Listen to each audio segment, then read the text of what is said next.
What's up, everybody, and welcome to Podcasting with Power. It's been another long week here, but I'm Zachary Davis, and that's Jordan Carlson. Hello. How you doing, man? I'm making it. Sure. How are you? I'm doing all right. Also getting by best I can. It's been busy. It has been busy work week. I bought a truck. You bought a truck? I did. What? Yeah. What kind of truck did you get? I got a Ford Maverick. Oh, right on, dude. Cool. Yeah, so I went and got that registered, all that kind of stuff, cleaning out the old car to sell it, Oh, man. keeping busy with that. Congratulations. That's awesome. Thank you. Yeah. But this is a video game podcast, a Nintendo podcast specifically. Have you been playing anything this past week? I have. Unfortunately, it's not Nintendo. It's all right. But so we've been Amanda and I have been revisiting a lot of the Resident Evil games in lieu of some of the new news. So Sure, yeah. A lot of Resident Evil talk lately. Yep, a lot of talk on that. Big reveal on that yesterday. Really pumped about that. But no, we've been replaying Biohazard together. It's been really fun. Okay. Yeah, and I'm surprised at how I've beat this game like 4 times now. Maybe that's not like bragging worthy, but I am always impressed at how far I can get, how fast, you know? Sure. My only experience with that one is playing it with you. Okay. When we did that Let's Play for the old channel. Yeah. And I have not played Village at all. So like those kind of first-person Resident Evils are kind of uncharted territory for me for the most part. I actually thought about getting the Switch Biohazard. You know what I'm talking about? They did the... Yeah, I have not done any of the cloud versions of things on Switch. I know Resident Evil 7, and I think the 2 remake, maybe 3, is also on there. Yeah. I haven't done any of those. I thought about like doing that because I feel like I've already blown money on every version of that game anyway. Might as well just do one more and just kind of seeing how it goes on the Switch, especially the new Switch. Sure. But yeah, no, we've been playing that though. But so it's been good. It's been fun. A little horror. Cool. It's getting ready for that colder weather, bringing in the horror tales. You know. Yeah, we're getting there. We're almost there. I know you're a fan of those. Let's call them the Ethan Winters duology. Yeah. Have you spent a lot of time with like the older, more classic? Yeah. I mean, it's been a long time, but yeah, I honestly though, I got into Resident Evil. I dabbled with 4, but I feel like everybody dabbled with 4 on the GameCube. What the hell? Yeah. But Biohazard was what got me back into it, and then I followed through with Village, and kept going. But the 4 remake, I guess I should be specific, but and then the 2 remake, yeah. But I got curious and went back and played the originals, and that was really cool to kind of see where the franchise had really come from. You know? Yeah. They just put the original like PS1 versions of 2 and 3 on like PlayStation Plus. Yeah. And I've never played those, so I'm familiar with the remakes, but not those actual like fixed camera, sort of deals. I would love to see them bring some of that kind of stuff to Switch. Yeah. Just fun, because the original Resident Evil remake that was also on the GameCube is still awesome.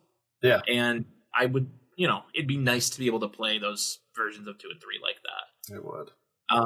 But even like you said, like maybe a native version for Switch 2 for, the modern remakes for 7 and 8, like that'd be very cool. Yeah, it would. Don't know if we'll get it in time for spooky season this year, but you never know. So I've been mostly playing the same stuff that I've been playing, UFO 50, Is This Seat Taken, stuff like that. I did add another game though to the roster, and that is Power Rangers Rita's Rewind, which was a fail. I'm kind of on this Power Rangers nostalgia kick with Fortnite. This is like an arcade style brawler, It's awesome. Very cool. Nice. Very funny. I'm like a casual Power Rangers fan. We kind of talked about this with the Fortnite stuff. But there's something about the look and kind of the whole vibe that it's like it was my first fandom as a little tiny kid, right? Okay. So like, it really takes me back more than a lot of things do. So would you say Power Rangers more than like Pokemon? Oh yeah, my Power Rangers phase was before Pokemon for sure. My Power man, I feel like everybody had a little bit, if not just a taste of a Power Rangers phase. And for some of us, it's not a face, and that's okay.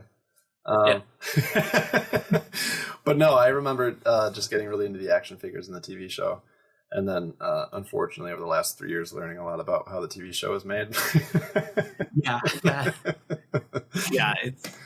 But no, it's got a strange history for sure. It does, but it's interesting. Yeah, so I added that to the list there. I did boot up Wind Waker on GameCube Classics. You had talked about not wanting to play it that way, so I thought I should try to play it that way. And I got off the island. That's kind of all I did. I haven't gone back to it since, so we'll see if I go do that. What did you think? Like, looks great. I felt like it's been a long time since I've played the GameCube version specifically. I felt like there was some input lag, which, I know the N64 on the original Switch kind of had some of that. Yeah. I don't know. It just kind of felt off to me in a way that I don't know. Yeah. It's a bummer. I felt that way too. Yeah. But I'll give it a try. I got to do Forsaken Fortress and all that. So I don't know. I don't know why I started it. I was just like, yeah, boot this up, and then like an hour in, it was late, so I was done, and then I just haven't gone back. Man, I didn't even get that far. I feel like I booted up Wind Waker, went into the forest, and I was like, yeah, I'm out. Yeah. So, I mean, I have stuff here that's like pre-news. It's stuff that's not big enough to be the news, but it's, I kind of wanted to talk about. I am not playing the Rogue Prince of Persia. Are you aware of this? This was like an early access thing that they shut off maybe earlier this year, and it shadow dropped on PlayStation Plus, Game Pass, all that fun stuff yesterday. Okay. Not coming to the Switch until later this year, and I'm bummed because that's where I want to play it. Why? So I will continue to wait for that. Hopefully not too long. Gamescom was going on this week, so we got nothing like groundbreaking, but like some ports that are coming to Switch. Honestly, one of the better games at the show was Bubsy 4D. I'm shocked that I'm saying that about a Bubsy game, but they like opened the pre-show with it and looks pretty good. Okay. Indiana Jones and the Great Circle. It's the subtitle for that one. It really had to stretch there to figure that out. That's also coming to Switch. Did you play that on anything like last year? No. It's really good. Is it? Yeah, so it's like the people that make the modern Wolfenstein games.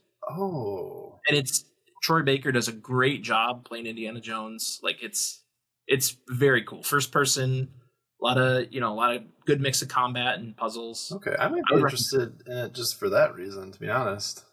Yeah. It's on Game Pass on PC and Xbox. It is on PlayStation now as well. Okay. And now it'll be on Switch next year. Nice. All right. So there was a teaser this week for this weird Pokemon thing. And I know you kind of got a glimpse of the teaser itself, right? It's his hand on a fence. Very, very Resident Evil-esque. I want you to take a look at that. Because all week, I and the rest of the internet have been trying to figure out what could this possibly be. It appears that Pokemon is teasing some sort of horror thing. But yeah, I need you to see this, and we need to get your reaction, because it's pretty wild. Here we go. Whoa. The Pokemon almost look like funny compared to how realistic the atmosphere looks. I know. Now we're in the dark again. All these reflections. Oh my god. Whoa, dude. Holy shit. Yeah.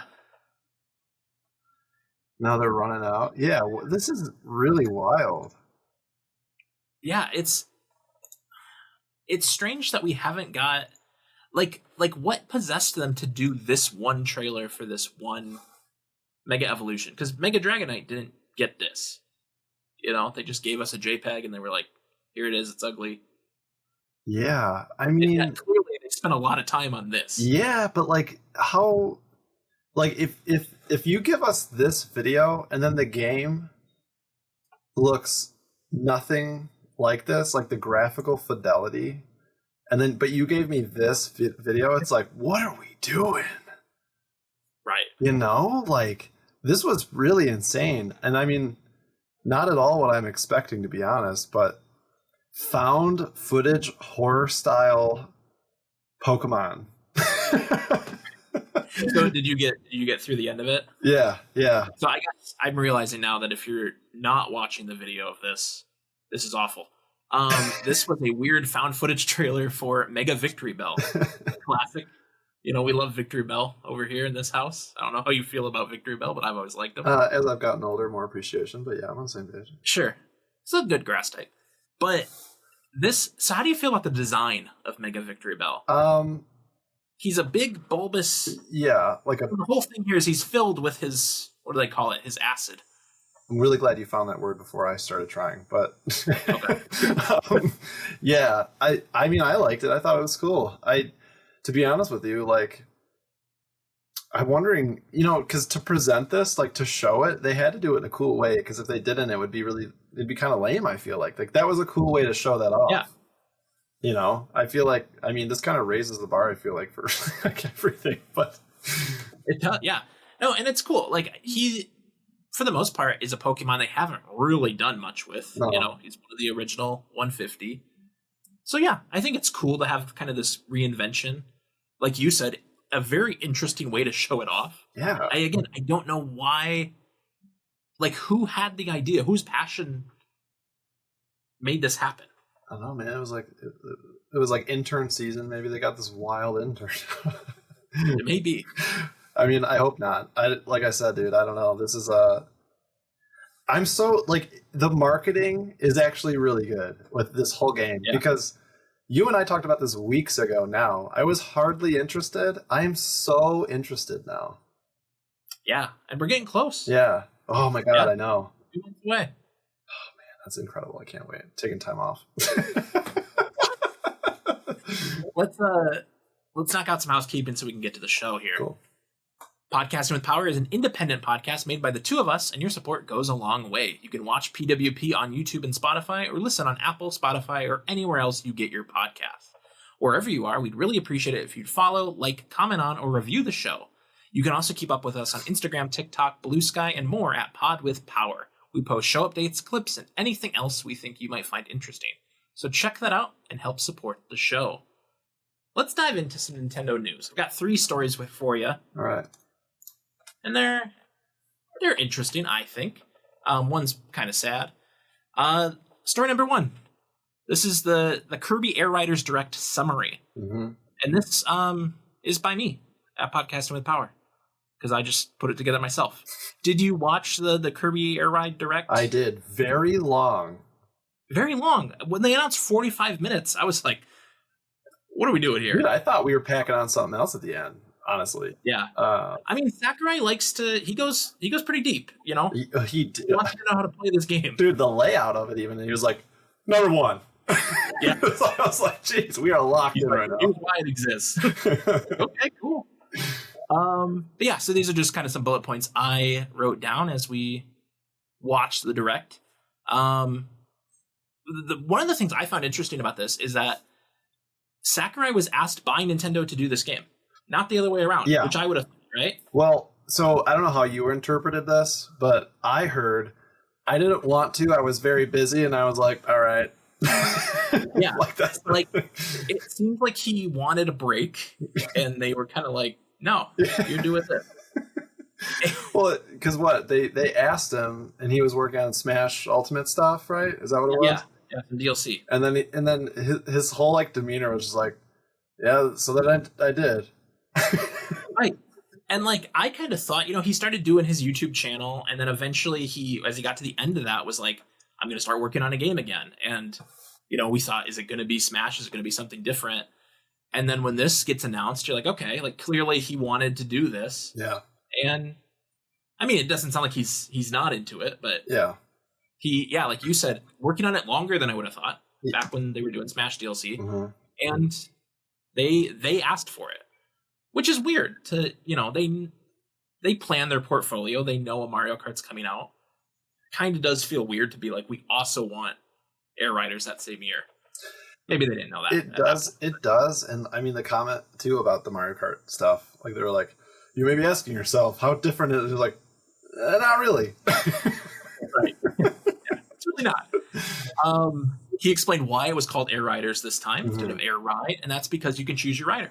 Yeah. The first game, you could just be Kirby, and you could unlock Meta Knight and Day-to-Day. But the riders include, that they showed off so far at least, are Kirby, King Day-to-Day, Meta Knight, Bandana Waddle Dee, who I always like to see, with his little spear. I like that. Chef Kawasaki, Cappy, Magalore, Gooey. Love Gooey. Gooey. Goofy little tongues flying all around. Waddle Doo. He's another one I've always liked. The little laser. Big Waddle Doo guy. Yeah. Knuckle Joe, Susie, and Starman. So a lot of different riders' choices. They're all going to have their own specials, which is interesting. Kirby, I guess, has multiple, depending on the color you pick of Kirby. So some variety there. I noticed you said Day. What was that? I noticed you said Day. I did. Am I saying it wrong with DDD? So I know, I don't know. I'll start there. Oh, okay. I don't know. I was like, I took one intro to Japanese class one time, and that is how I think that syllable would be said. Okay. I think, based on that, but I don't know. Oh, okay. I could be totally wrong. Silly if you're definitely right. One of us is. Well, I guess not. Maybe neither of us are, but we'll see. Write in. Put it in the comments. Let us know who was right. There are a wider variety of machines to ride on this time, and it kind of mixes your character and the attributes of the machine, similar to Mario Kart. Controls, super simple. Oh, yeah. First game was just one button. I did like this part where he's like, we've added a second button. Unfortunately, I got a kick out of that. You got your boost button, and then you've got a new special button, which kind of pulls some double duty. You move forward automatically, so that's interesting. I think that's going to get a lot of people, that the control stick up and down is going to tilt the machine one way or another. You don't actually need to press it forward to drive. Yeah. But that should be cool. Make it a little more technical. I talked about the special moves. All characters are going to have access to copy abilities, or they call it capture if you're anyone but Kirby. And we saw them absorbing characters to give them powers based on fire, sword, bomb, wheel, mic, cutter, jet, steel ball, and plasma. So, your basic Kirby stuff. Yeah. Air Ride mode is a 6-player racing mode that is very similar to Mario Kart. And then I think kind of the meat of this game is City Trial, which was a very cool part of the first game. It takes place on a floating island this time called Skya. I don't know if I'm pronouncing that right, but creative. That's up to 16 players, depending on how you play it. You spend 5 minutes flying around the island, collecting power-ups. There are field events that are going to pop up, little battles, skirmishes, things like that you can do to also compete for more power-ups. And then once that 5 minutes is up, you'll go into the stadium mode with your powered up machine that you've acquired, and you'll do all sorts of different challenges, and you vote on them, and you kind of want to vote based on what you've got. And the challenges they showed were Kirby Melee, defeat the most foes within the time limit, Air Glider, launch off the ramp and glide as far as you can, Drag Race, drive as fast as you can in a straight line, Target Flight, hit score panels to earn points, Dust Up Derby, defeat as many rivals as you can within the time limit, Skydive, dive quickly and get a high score by hitting targets, and Gourmet Race, eat as much food as you can. Game's out November 20th. It will be $70. And they added 7 of the songs to Nintendo Music, which was interesting. I guess the biggest question here is, did this direct change how you feel about this game? No. Okay.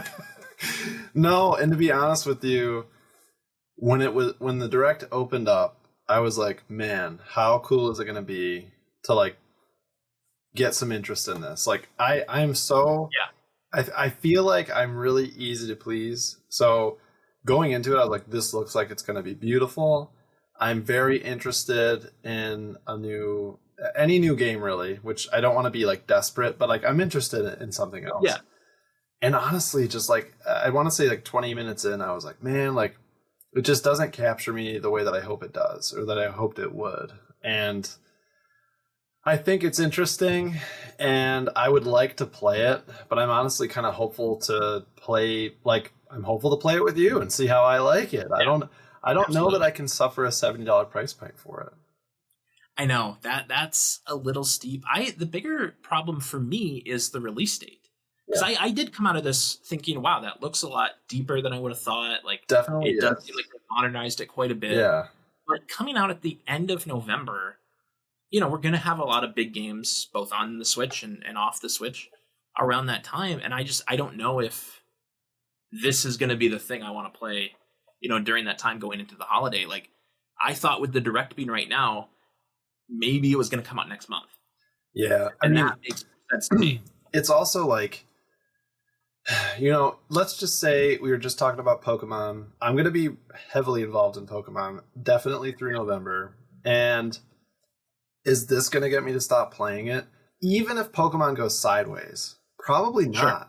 I'm going to see through Pokemon because I want to, like, I'm bought in. I know I'm buying it. And if I buy it, I'm not just going to stop playing it. So I'm going to see it through and give it a chance in every way that I can. This just isn't going to get me to stop doing that, I don't think. Yeah, I'm coming up with you. I want to give it a shot. I just don't know if it's going to pull me away from the Pokemon, like you said, the Ghost of Yotei, all that late October, November stuff that, we're going to probably be into at the time. Yeah. I can tell you what you won't be doing, and that is story number 2. Analogue 3D gets yet another delay to later in 2025. This is by Andrew Webster at The Verge. Things just keep going wrong for Analogue's take on the Nintendo 64. The company announced today that the shipping date for its next console, the Analogue 3D, has been delayed until sometime in Q4 of this year. The announcement comes a little over a month after the console's previous delay, which would have seen it ship at the end of August. While the July announcement cited the ongoing mess around tariffs as the reason for the delay, the cause for the current delay is less clear. Quote, Analogue has been moving at maximum pace, processing shipping to everyone who has been patiently waiting, the company wrote in a statement. Unexpected, uncommon issues are rare, especially in a negligible degree under esoteric circumstances. We're ensuring every detail meets our standard. The statement added that the launch is at 99%. Hardware, system packaging, the full kit has been set for months. The last 1% is where we're focused. The company also says that the currently vague Q4 timing is intentionally set conservatively, presumably to avoid having to announce another delay. Full refunds are available for those who pre-ordered, which we talked about during the last delay. And then the article goes on, it's announced in 2023. This is a bummer. Yeah. I mean, we're very close to when we were supposed to get it, right? So how are you doing?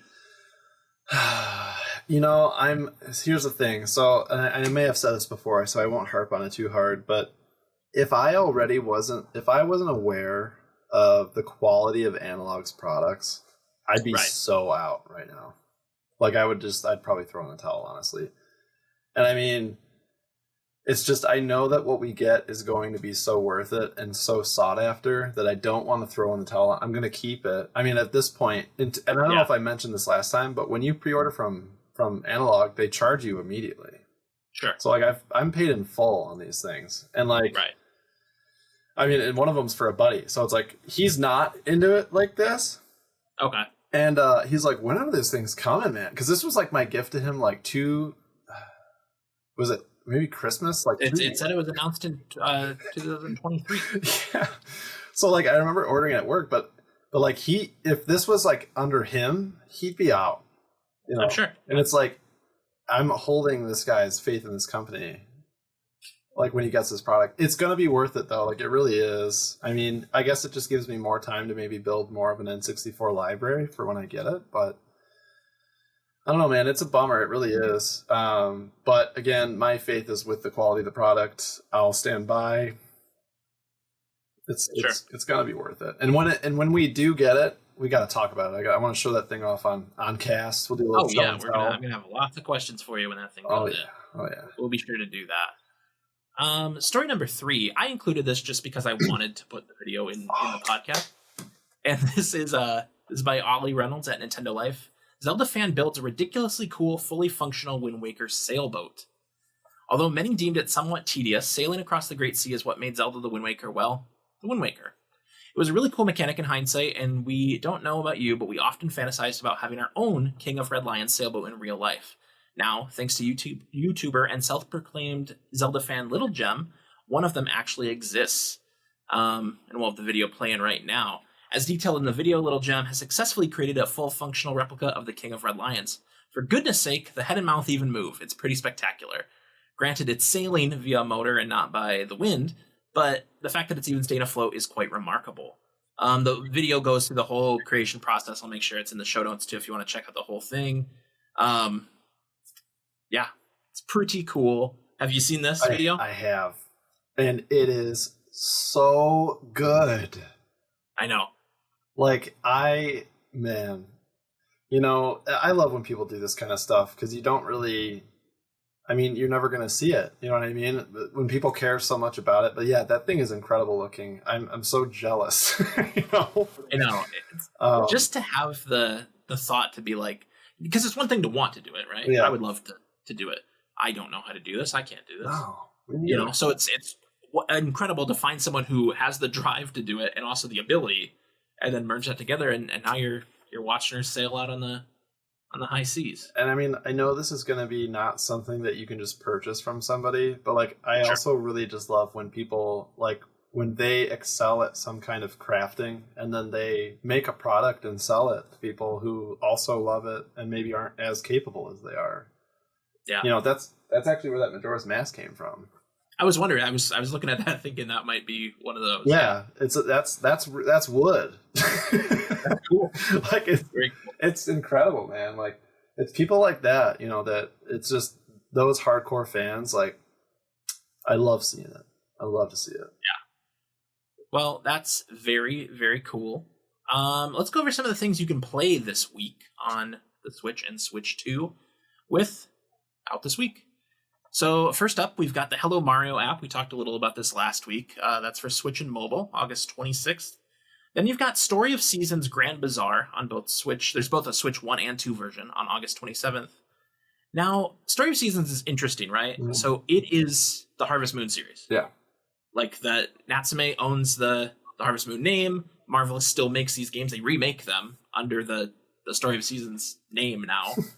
And I know you probably are the biggest Harvest Moon fan I know. Oh. Do you play these Story of Seasons games? So I've dabbled in them. Okay. I can't say that I've devoted a lot of time to them, but my sister, who I feel like I bring Jamie up all the time in this thing, man. Yeah. Well, it's a fitting thing to do it today. Yeah, it is absolutely. Happy birthday, Jamie.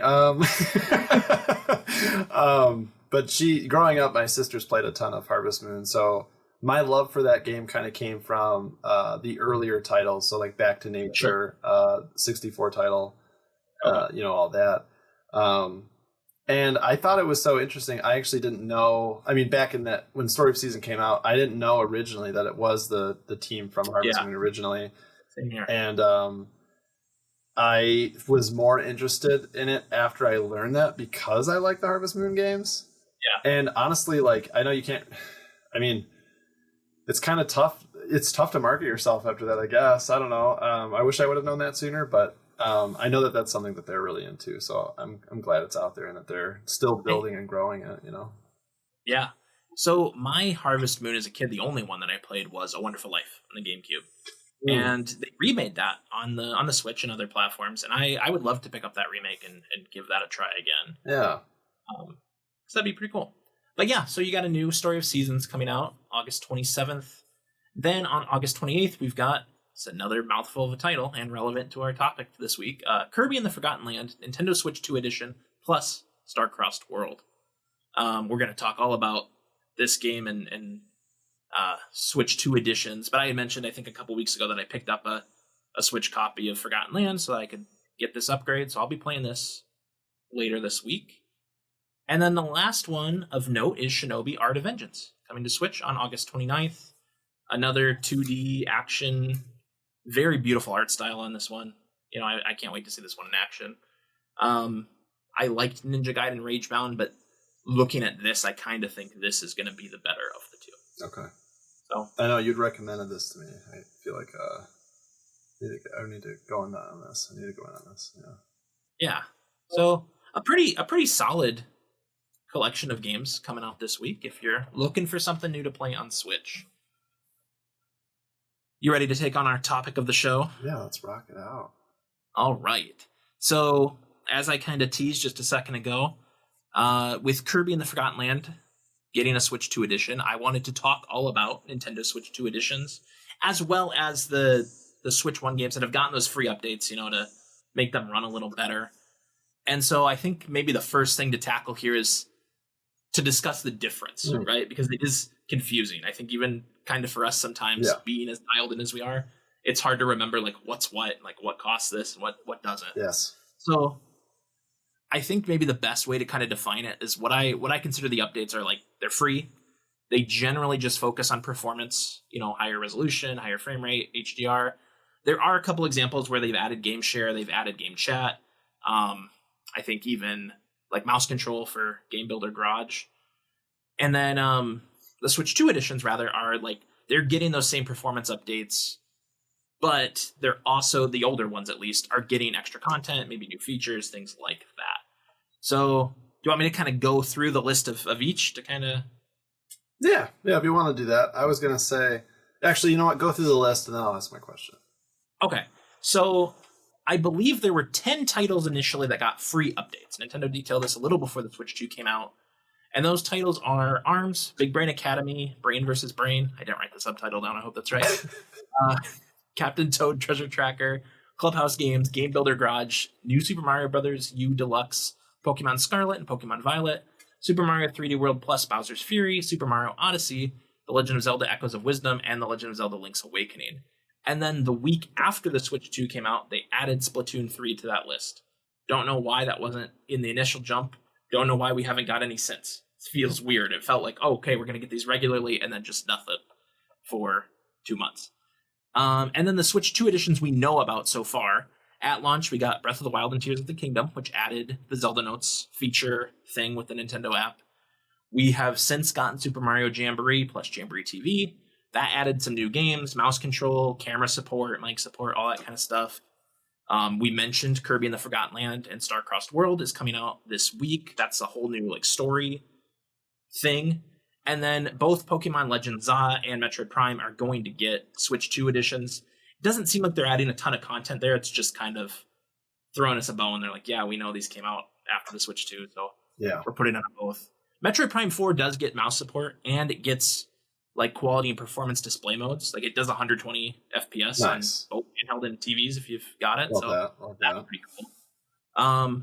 But yeah, so those are the games we know about thus far that have been updated in one way or another for the Switch 2. So what are kind of your initial thoughts on that process? Did you expect any of this kind of forward compatibility? I did, actually. Okay. And honestly, I'm not, and what I love about this right now is I don't know how you feel about it. So I think I'm wondering if I expected more than maybe what you did. I'm curious where you stand, but I wanted this. I mean, I felt like this was the right thing to do. I think a lot about, between the GameCube and the Wii and kind of what we went through with that. Yeah. And it's interesting. It's interesting to think about that time because of more so with just the functionality being so different and why there were different versions. Yeah. So there was a lot more going on in that kind of transition. But in this case, I almost feel like, I know that the Wii and the GameCube were pretty, that was a big jump, Yes, absolutely. But going from the Switch to the Switch 2, I also feel like it's a pretty sizable jump, and what and what the specs are. So when we made that transition, I expected things to perform better, and I expected issues that I don't want to say weren't fair on the Switch 1, but things that just weren't as well thought out. I expected there to be a fix with the upgraded hardware. So when we saw things like Pokemon and Legend of Zelda, those types of updates, I welcomed that. I was expecting that. The things that I didn't really expect are the mouse control thing. I think that's really cool and thoughtful that they're doing that kind of stuff. Yeah. But it's not something that I was, that's not a part that I was like, you better give me mouse support since we got mouse functionality now, Yeah. But I expected the games to perform better, more than just plugging it in, more than just putting in the cartridge and like having overall everything feel better. I expected there to be actual work done, and I'm happy. I would say for the most part, I would say I'm 90% happy with the things they've done to support some of those games that we know struggled so badly on the first Switch. You know, Pokemon being a huge one. Yeah, I think you hit the nail on the head. Pokemon Scarlet and Violet pretty famously did not run very well on the original Switch hardware. Yeah. And so I think that was something people really wanted. And I'm glad it's in that free column. Because, I mean, that's a big selling game. They could have probably charged something for that, made a good chunk of money. I love looking at this list that they do reach back. Because you're talking about the GameCube to Wii transition. I'm thinking more even like the Wii U to Switch, where they were porting so many of those games. And in a lot of cases, they weren't that different. Yeah. It was just like they're on this dead console here, and you can play them on this thriving console over here. And so I like that they're reaching back, though, to games like Captain Toad, to New Super Mario Brothers U, and you know, giving even more life to those games that I've now bought twice. Yeah. I know. I mean, and you know, I played, one of the first things I did on my Switch 2 was play Super Mario 3D World and specifically Bowser's Fury, for the first time, and that was excellent. Yeah. You know, looked great, ran great. I can't really speak to it on the original Switch, but it felt like a very modern game, and I love that. The two Zeldas on here, they're both the top-down Zeldas.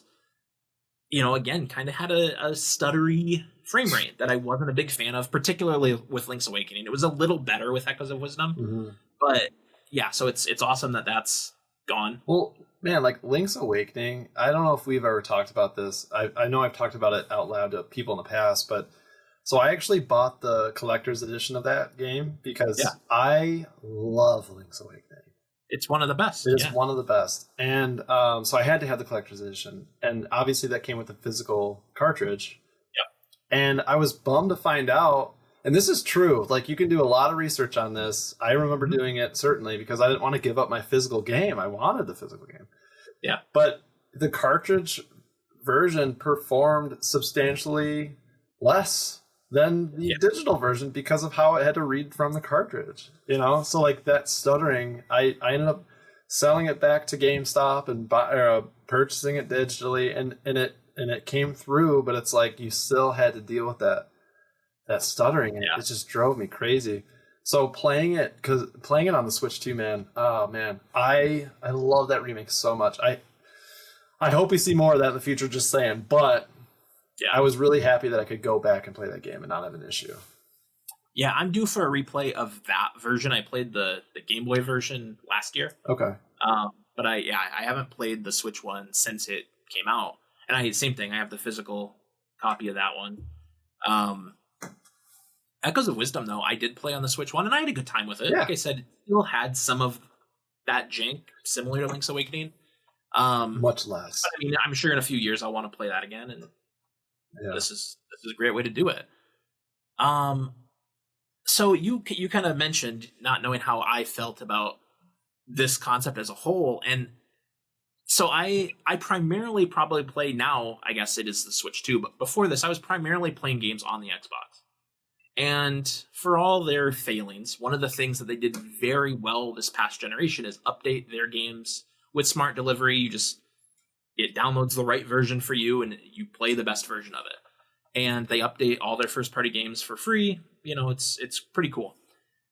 And so I was hoping we'd get that. Knowing Nintendo, I didn't think we would. I thought, you know, we'd go more of what you see more often on PlayStation, where they are kind of these paid upgrades, and you might get a discount if you already own it, something like that. And I guess not surprisingly, we got a mixture of the two. And thankfully, there are more of the free ones than the paid ones at this point. Yeah. We'll see. We'll see. I'm curious to see what they do with either category in the future. Yeah. Because like I said, I listed the Switch 2 editions that we know about. I haven't. There's only 3 of them out at this point, with Kirby coming out this week. I haven't dabbled in any of that yet. I plan to with Kirby. Have you? I mean, I guess you have other ways to play Breath of the Wild and Tears of the Kingdom. Have you had any interest to go back and play these? Yeah. Honestly, like I really do prefer playing these games on the original hardware. I just feel like that's where you're going to see the least amount of issues. Um, I want everything to work on the Switch too. So when these updates came out, I was honestly pleasantly surprised. The first thing that I did was go to Breath of the Wild and go to the forest. You know, I went to see the Deku Tree. I was like, we got to see how this is going to go. And I was happy. Like I felt good about it. Tears of the Kingdom, the same thing. Like I like to have the option of playing it portably. Like never before have I ever been interested in having something on the go. I mean, outside of the Game Boy and my weird love for all that, like the Switch has always been a thing that I've played docked. I know we've talked about that to death, but because of that and that rising interest, like I'm pursuing buying more games than I usually would on the Switch 2 specifically. And for that reason, having these updates, it encourages me to continue to do so. You know what I mean? I don't feel like I have to investigate an alternative way to play because it doesn't perform as well. I welcome the fact that they're paying attention to those games and understand that people may want to go back and play Breath of the Wild or may want to go back and play Captain Toad. You know, it's like, I'm glad that they're paying attention to that stuff. I think it's important that they do that. And I mean, maybe I'm transitioning into the next piece of this, but I do worry, how long are we going to have to do this? Yeah, I mean, someone that I was talking to the other day just brought up that we have a couple of other Switch 1 games that Nintendo seemingly has forgotten about. Rhythm Heaven is one of them. Which one? Rhythm Heaven. Rhythm Heaven. Oh yeah. And now I'm blanking on the other one. Maybe Tomodachi Life. And it's like those, as far as we know, are not getting Switch 2 editions and probably don't need to, you know. But yeah, you're right. How much further are we going to push this where they're announcing games coming to Switch 1 that then will also be a paid update on Switch 2?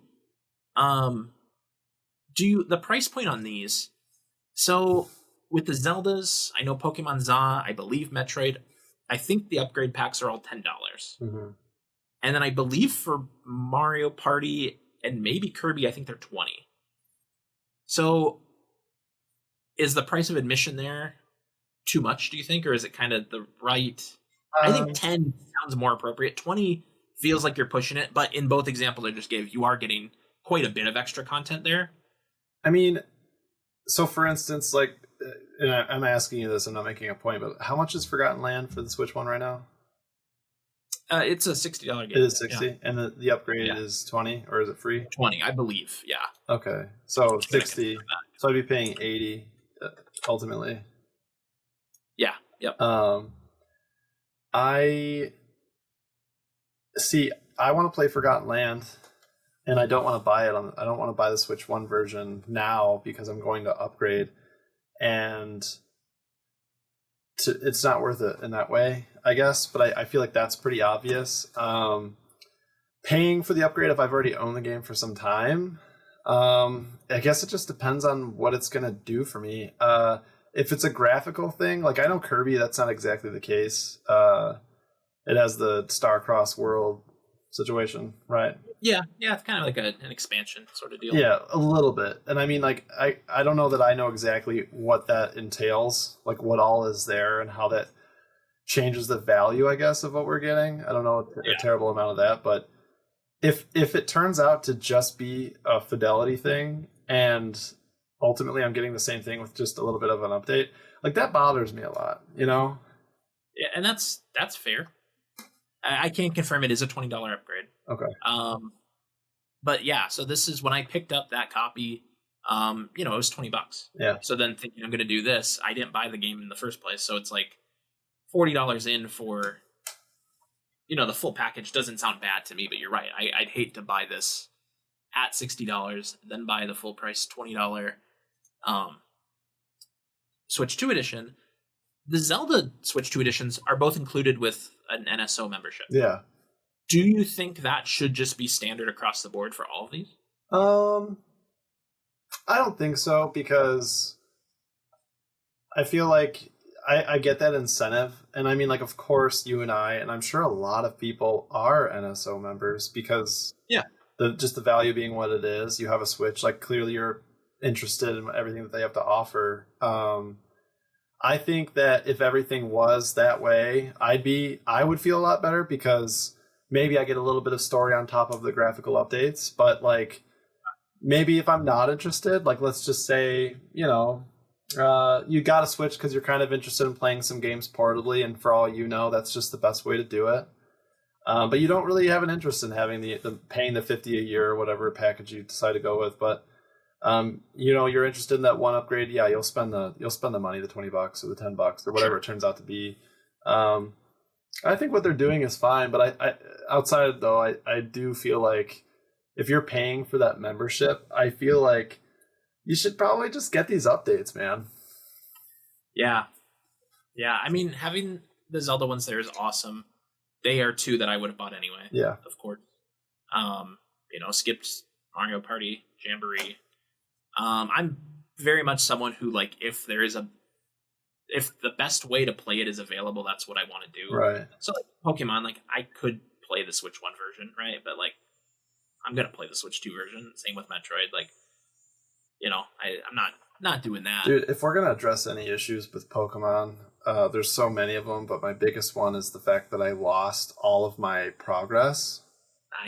But kept my playtime.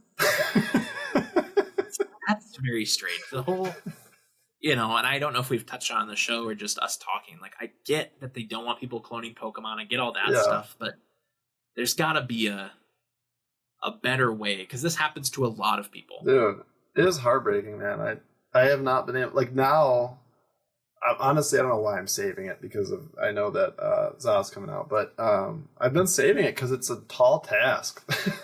Sure. Yeah. But I mean, my goodness, yeah, I don't know, heartbreaking. I've noticed too, though. This is a little off topic, but that my playtime on several games was wiped. Have you ever had that happen to you?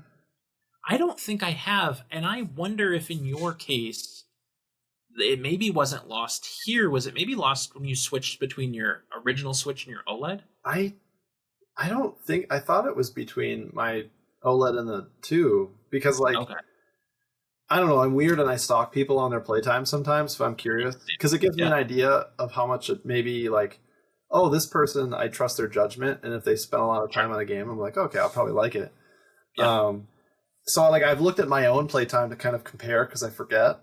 And I noticed it on the Switch too. And I was like, dang, man, like, I look like I don't play any of these games.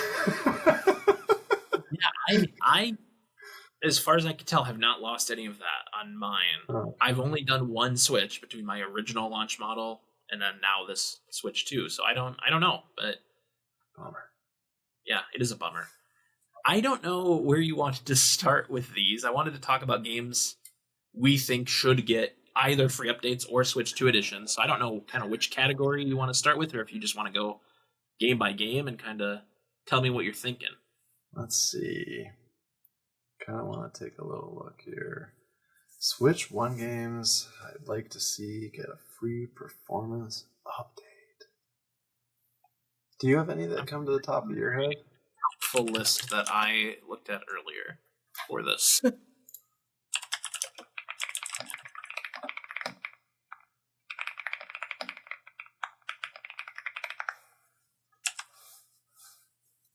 So this is basically every first-party game on the Switch. Let's take a look here. Oh. Okay. It's hard. Go ahead. Oh, go ahead. Well, I was going to say, I think there are some where I am totally fine with it just being kind of this, get the stable frame rate, maybe bump the resolution, and that's all. Like, I don't need all the extra bells and whistles. And then there are a couple that I think, getting a Switch 2 edition with more content would be pretty cool. Have you gone back and played any Switch 1 games that you thought were absolutely gorgeous and then realized they weren't as gorgeous as you thought they were now that you're on the 2? Because I have one, and I don't want to get crucified for it. Not really. I mean, I had played about half of Arceus before the Switch 2 came out, and then I finished it on the Switch 2, and it definitely was a nice, it ran better. That is one of my examples that I would love to see get an actual update, though. Yeah. Like kind of all mainline Pokemon games on Switch, because even like Sword and Shield kind of were a little janky. Yeah. And Let's Go, I feel like I remember being a little framey. If I don't know. It's been a while since I've looked at that one. The Let's Go games needs an update that just forgoes the weird controller scheme in general. Yeah, that was always an issue. You should have been able to map that however you wanted. Yeah, because that was insanity. I mean, like, I would like to go back and play that, but I found that really frustrating, and I don't really want to go through that. But the game that I'm talking about, which this is wild, and if you, I feel like I wouldn't believe me if I was in your shoes right now. But 1,000 Year Door. Really? Yeah. Okay. So that is a weird one, because when that came out, people found in the code right away that it had references to 4K resolutions in it. Yeah. And so people thought like, oh, like we're going to get upgrades for games on Switch. That was kind of one of the first hints. And this is going to be one of them. And that, I didn't mention that game. I would love to see that because it's a gorgeous game. Yeah. Are you talking handheld, TV, or both? Handheld is where I noticed it. Okay. Which was odd to me. I think it's just that, like, obviously you're going between the resolutions of playing the original Switch and then now playing the new one in 1080p handheld, Yeah. But I was able to see the difference of it. Like, it just didn't look quite as sharp as it did. And I think some of this may be attributed to the fact that I went from an OLED screen to the Switch 2 screen. Maybe there's a piece there where maybe the colors aren't as deep as I was used to seeing. But on the OLED screen, man, like those colors, like the palette, everything was just gorgeous. And I really noticed the difference when I switched over, and I thought that was really interesting. It kind of bummed me out because, that's one of my favorite games to kind of go back to when I'm in a little bit of a lull or if I want to play through something. So I noticed that. I would like to see that get a little bit of a bump, I think, Yeah, I think a lot of Switch 1 games in particular take shortcuts in handheld mode. They have a little less power to deal with. And, are rendering at, 540p and they're not rendering at 720p. They're being scaled there. And on that screen, it's like, you can kind of get away with that, right? Like, yeah. But when you're then if you're not rendering in 720, you're rendering below that, and now you're blowing it up to 1080, it's like you're stretching that even further. Yeah. And so I can see that being a problem. Yeah. And I mean, yeah, I've heard people complain about the Xenoblade games, which I think are home runs. They can just, 1080, 60, 4K 60 on all four of those games. People would love that. Yeah. I mean, have we heard anything? I could be totally off on this, and maybe I just totally missed the boat, but Super Mario Maker 2 mouse support? So I have that on my list here for a free update. I would love mouse controls for that. I think that game could really use... That game is a better game than Mario Maker 1 in almost every way, except that the touchpad on the Wii U was just perfect for Mario Maker. Fine. And I know... And this would be... we talked a lot about Mario Paint. Yeah. And how getting the mouse controls and getting that on Switch are very cool. And this obviously borrows a lot of the interface from Mario Paint. So yeah, that's another home run that I think should absolutely get it. That would... Don't know what will happen. I almost think it's more likely we'll just get a Mario Maker 3. Yeah. Which that has that. You know what? To be honest with you, I think my initial reaction, like, obviously we're making this all up and there's no reason for us to believe that's happening, but like, I would be excited that they're revisiting Mario Maker and doing a third entry, because I would hope that they would receive some of the critique from the second one of just saying, like, the interface was really aggressive. It was pretty overwhelming for a lot of people. I know that was a common feeling online when you read around about it. And the first one was just so easy, like you said, because of the touchpad. So if I heard they were revisiting it, I would hope that, like, well, number one, we'll get the mouse support. Number two, maybe they'll rethink some of those interfaces and make it a little bit more accessible and easier for people to understand. Definitely. Yeah. Like, it's hard to predict Nintendo. It just is. But I think the fact that it wasn't among these first games that got those updates, that kind of makes me feel like they have it planned for the next year, maybe two. Yeah. They want to do something with the brand. So that'd be cool. A couple other ones I have here for free updates. The two Hyrule Warriors games that are out. Okay.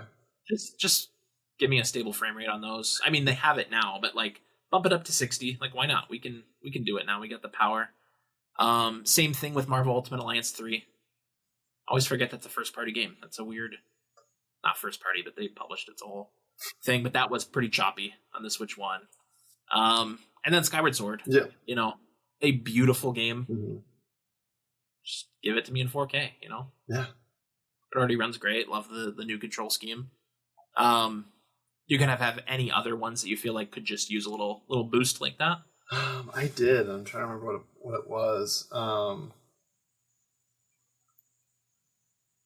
Honestly, I know. Was it Tropical Freeze? I think I might have. Yeah, I feel like Tropical Freeze. Which I hate to say because this will be, the third place we've dragged this game to. But yeah. But I mean, with the hype of Donkey Kong and the new releases, I always like to see an old polished up game. Even more than Tropical Freeze, though, which this would be even worse, is it just Returns. I love Returns. I don't know. That's a game I want to keep playing, but it's getting really hard to want to do that the way it looks. Yeah. Returns, I was a little disappointed by its presentation when I played that earlier this year. It's been a while since I've done Tropical Freeze, but I feel like in my memory that looks way better. Yeah, no, it does, because that day you and I were talking about it, that's what you had said, and I was like, really? I was like, is it really that bad? And I went and looked at it, and I was like, man. Yeah, it returns on the Switch. I mean, it's a Wii game, but yeah I feel like it could have used a little more love. I think I have a feeling, though, in the near future at some point, or at least maybe next year or two, maybe we'll see a Donkey Kong kind of return to that kind of style. We'll see something like that. Yeah, that'd be very cool.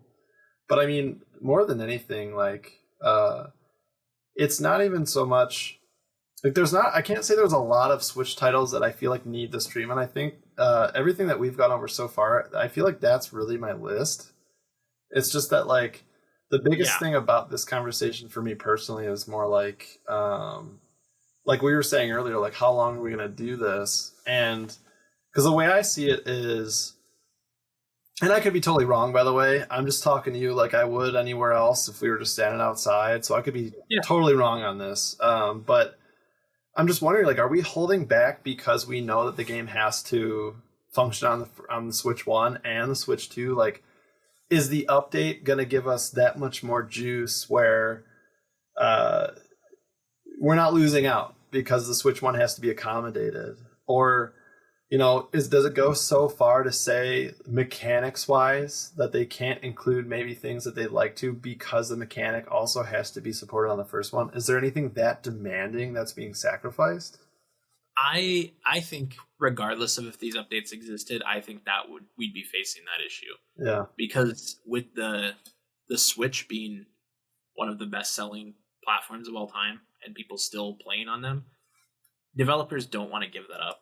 Yeah. They want to keep, if they can, like, so many of these collections and things coming to Switch right now are still coming to Switch, not just Switch 2. And I think they're going to milk that as long as they can. Like, because you're seeing that you still get games on the PS4, you still get games on the Xbox One, 5 years into their successors, life cycles here. I didn't talk about this when we were talking about Gamescom, but apparently the Elden Ring Switch 2 port, it's not great, which is wild because that game did come out on PS4 and Xbox One. People kind of forget that and lump that into the more recent consoles, but, like, it's wild to me that it doesn't run very well on the Switch too. Yeah. Go ahead. Oh, I said yeah. Yeah, no. Yeah. Like, I tried to leave games off my list that, like, I don't feel like need it. So, like, Luigi's Mansion 3, like, any of these, like, it'd be awesome if that had it was in 4K, but, like, I don't need that. It looks great. It's already got all that. I do have a couple that I would like to actually see Switch 2 editions for, though. Okay. Get some extra content. So the first one I have is Super Mario Brothers Ultimate. I think with Kirby Air Riders, I think we're still years away from a new Smash Bros. I hope I'm wrong, but I think this could be a good stopgap where it's like, just update it for Switch 2, make it even smoother, look even prettier. Give us, I don't know how many characters, like, what is that threshold, right? Where it's, just right. maybe 6 characters, I don't know, and some stages, and like I'd be cool with that. I think that'd be a good way to, get us to the next Smash Bros. Yeah. And kind of in the same, well, I'll save that for later. But I want to see Metroid Dread. I would love, like, that game is so smooth, and 120 frames per second mode on that, like on handheld, would be absolutely incredible. Okay. I would take some extra story content too if they'll give it to me, but 120 on Metroid Dread would be awesome. The last 2 I think are the most likely, just because of when they came out in 2023. Pikmin 4, I think absolutely just do some more story for that. Like, it's pretty easy to just drop in like a new area and be like, explore this, find treasure. And Mario Wonder is the other one. Mm-hmm. I think it's weird that Mario Wonder hasn't already got some sort of update the way Odyssey did, Mario U Deluxe. It's weird that it never got DLC at all, right? Yeah, it is. So I would like to see, I don't know if we've ever really talked about Mario Wonder. Yeah. Did you get to that one? Yeah, I did. I honestly never finished it, but I did play it quite a bit. Yeah, it was very inventive, and I would love to see more of it. Again, I don't know how far away we are from new versions of any of these games, so that might stop the process. Yeah. But the thing I wanted to ask, because I know you are a big fan of this, it's the question of, I think one of these 2 things is going to happen in the next 16 months, okay? I think we're either going to get a Switch 2 edition of Animal Crossing, New Horizons, or we're going to get a new Animal Crossing. Which do you think is more likely?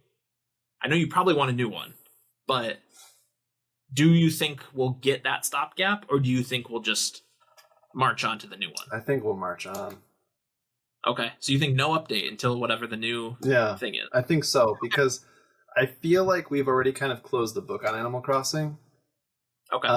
And I'm really just basing this off of I have a lot of people in my life that loved Animal Crossing and just played the junk out of it.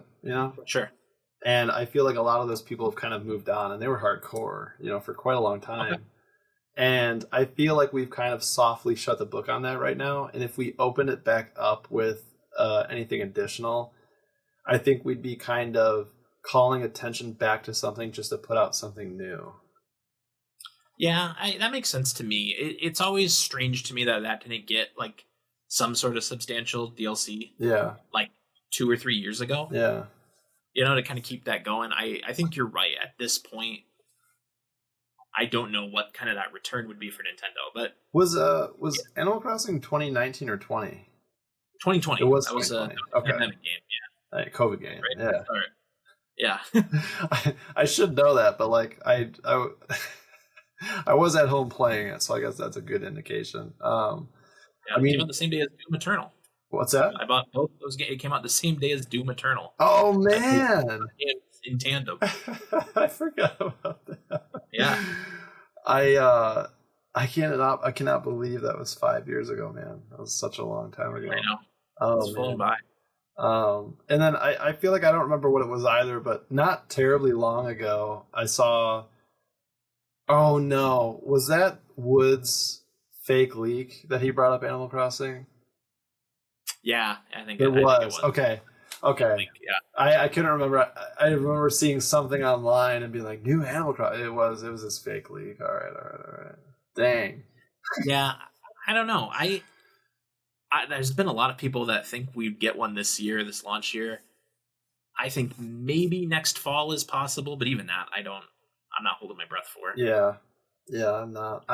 We're actually in like such a strange place with Switch games right now, because I feel like the rotation's coming back on itself a little bit, and we're starting to get back to those expectations of those larger titles. So I'm kind of interested in what we'll see in the next couple of years, with Mario specifically, and that sequel to Odyssey, Yeah. I just can't wait to see kind of what we're gonna do there. But like looking through the list of first party Switch games, like I do feel like they actually did a pretty good job of covering what I'd want to see them do. Like, we mentioned plenty here, but again, there's some that I look at and I go, yeah, you just don't need to do anything to, WarioWare. Like that's it's just fine. Yeah, just leave it. You don't need to worry about that one. So I don't know. I think I hope they don't trickle them out. You know, I hope it's not in 5 years. They're like, here's Luigi's Mansion 3 Deluxe. Like, jeez. If they're gonna do it, let's get it done by the end of next year. No, you know. I mean, honestly, like, I'm more interested in I'm pretty certain we're actually positive this is happening, but I'm more interested in the first Luigi's Mansion coming to the GameCube NSO than I am them redoing it or giving me. And I'm talking the first one again. To be clear, I know that you were mentioning the third one, but I'm more interested in the first one coming to GameCube than I am a new entry or an HD upgrade of 3. Like, I like that. I'm happy with that. You know. I don't know. Yeah, like as much as this is fun to discuss, like, I mean, they are games that, for the most part, we just played within the last handful of years, right? So it's like, I can say all day that I want a Tropical Freeze update, but like, I played that on the Wii U and then in 2018 on the Switch. Like, oh my god, you know, I guess it has been a while, but like, a better example would be even like Tears of the Kingdom. Like, I want to play that from a technical standpoint, but like, I don't need to play that right now. That's why I've held off on it. Like, I don't need that. No, I mean, Tears of the Kingdom, I think we might have hashed this out too, but like, that's another tall task. That's a big game to tackle. Oh yeah. Man. My god. If I have to collect more Zonai batteries, I'm going to blow my brains out. You know, like. Well, I'm sure when we run out of ideas on this podcast and we replay every Zelda game, you will blow your brains out that. Yeah. But until then, if you are watching and listening, why don't you tell us what Switch 2 updates or additions you would like to see on the Switch 2, what games you would like Nintendo to revisit on the new hardware. Until then, you can find us on all the socials at Pod with Power. You know where to find the show. You're listening to the show. That's Jordan Carlson. I'm Zachary Davis. Have a good night. Bye. Bye. I said bye this week. You did.